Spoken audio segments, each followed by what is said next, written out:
Okay, so did you know that the players in Squid Game could have actually seen what games they'd be playing before they even played them? Between the matches, the characters were all placed into a room filled with bunk beds, and though this seemed just like a rest area, if you look at the walls, they're actually filled with significant markings.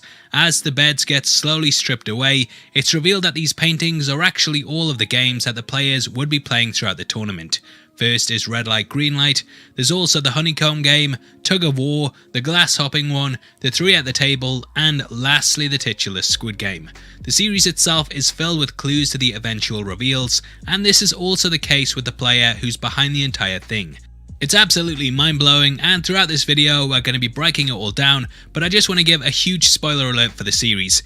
If you haven't checked it out, then this is your chance to quit playing, but if you want to continue, then I hope you thumbs up the video and also subscribe to the channel. With that out of the way, thank you for clicking this. Now let's get into Squid Game. Okay, so at the end of Squid Game, we learn that it was Il-nam all along. The final episode reveals that he invented the games as a form of entertainment for him and his rich buddies who had become bored with life. We learn that he had actually got involved in the one that we see in the show because he was dying and wanted a final bit of fun in his life before it was too late. The ending was absolutely incredible, and the scene had Ji-hun saying goodbye to the character as he lay on his deathbed. This last meeting actually reflected their first one, in which he too encountered the character as he sat in a bed. It was a pretty big twist that pulled the rug out from under your feet, but eagle-eyed viewers might have spotted early on that there were several clues pointing towards his true identity. Now the first one is that he is number one, the very first player. If we look at the subtext of the series, Ji-hun is the final number, and throughout we watch as he very much works his way to first place, aka Il-nam. In the final episode, he's left as number one, he inherits a large portion of the character's fortune, and comes face to face with him in one of the final scenes. One is symbolic on a number of levels, and because it's the first place, it also hints to us that Il-nam is number one and that he's the one controlling everything. In episode 5, Hwang Jun-ho sneaks through the compound, and he eventually finds a storage room with files on all of the games that have happened over the decades. Upon opening the 2021, the first player there is actually number 2, and Il-nam's profile is completely missing. There is no file for number 1 because he doesn't need or want to keep a record for himself. The other players in the game also somewhat hint towards us that something is off with Il-nam, and though it's not too obvious, when you really think about it, he wouldn't be someone that would be selected for the process.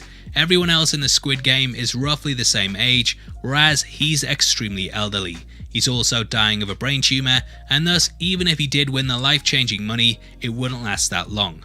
Though he gives his reasons as to why he wants it, from what we know about the games and the players that have been selected in the past, they're all roughly between 20 and 40, and he's a complete outlier in all of this. Throughout the series we watched as he said they were all things that he'd played as a child, and in retrospect it becomes blatantly obvious that he selected them himself because they're what he knows. On repeat viewings, it's clear that each of them are something that he not only played as a kid, but they're also things that he's very good at. Now the first thing they play is red light, green light. Whilst the other players are absolutely terrified for their lives, he gleefully struts about whilst the Terminator's back is turned, and even stops before it looks back to face the crowd. He knows all of the lyrics to the song that the machine sings, and therefore knows to stop in advance before it ends and turns back around. If we look at the clip of the targeted players, you might also notice something different about him. The one directly to his left and all of the other ones to the side have a slight green overlay that appears over the top of them. If we look at the players to his right, outside of the girl crouching down beside him, this is also the case too. Everyone other than him in this girl's tracksuit appears slightly green, and I believe that this machine sees him without the glow because it's been programmed not to shoot him. If this theory is right, then he also has a protective ring around him that stops the machine from firing at people in his vicinity in case it misses, and that's why the girl to his right is also safe too. Immediately after this game, the players decide to cast a vote on whether they should end the tournament or not. He is the one who makes the choice in the end and casts the deciding vote to end the game. This subtly shows his power over the entire thing, and I actually think that he carried this out for a specific reason. He wanted to give the players a chance to walk away from it all knowing the stakes, and if they came back then that would ease his conscience slightly as the choice was theirs. Now cut to the honeycomb game, and Il-nam ends up choosing the star. Though this seems like a very complex shape, there's not actually any bends in it like the circles or umbrellas. Though you might think it's easier to have the triangle's lines are longer, whereas the stars are shorter, so there's less to cut through before you hit an edge. Being completely honest though, yeah, the triangle is a pretty easy shape too, but Ilnam didn't exactly have one of the difficult ones either. Now next we jump to episode 4, in which a fight breaks out during the night.